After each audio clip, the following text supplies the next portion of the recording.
राज्याभिषेक झाला 6 जून 1674 मध्ये. त्या राज्याभिषेकला 6000 लोक या ठिकाणी हजर होती.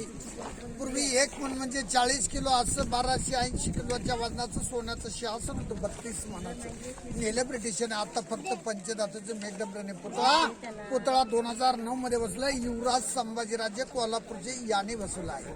मेघडंबरी 1985 साली बसवलं. म्हणजे छत्रा या ठिकाणाचं नाव राज दरबार म्हणजे राज्याभिषेकचे ठिकाण.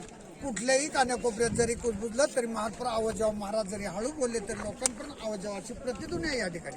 ते कशामुळे आहे तर या खडकामुळे आहे. तज्ञांची मतं 3 आहेत. उंचीचा शिखर असावा किंवा भूमिपूजनचं खडक असावा किंवा प्रतिष्ठेसाठी खडक असावा. 1/4 कारण आहे राज्याभिषेक झाला 11व्या दिवशी जिजामातावरला एकदा अपशकून झाल्यानंतर काम राहिलं तो राहूनच गेलं. किती कारण सांगितली? 4 कारण. ह्या कारणास्तव खडक राहिलेला आहे. महाराजांना शिवासनावर बसून राजगड दिसला पाहिजे अशी प्रकृती बांधली. या दरवाज्यातून राजगड दिसतो. राजगड कुठे आहे? पुण्यात. क्लायमेट धड असतं तर तुम्हाला आता दाखवलं असतं पण दुर्गट वातावरण त्याच्यामुळे दिसत नाही.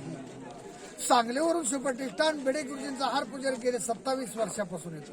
एक ठाण्यावर मिळतो 19 असे 2 हार येतात. या साईडला राणे बसे ठिकाण, या साईडला मंत्रिमंडळ बसे ठिकाण. हे पाणी पिण्यासाठी कुंड आहे राजदरबार. समोरचा नगरखाना. वरती नगर वाजले की इथे नगर वाजले की खाली महाद्वार बंद केला जायचा. इथे नगर वाजले की महाद्वार उघडले जायचं. अशी पूर्वीची प्रथा होती. हा रस्ता मागून केला आर्कोलॉजी बाहेरून दगड आणले.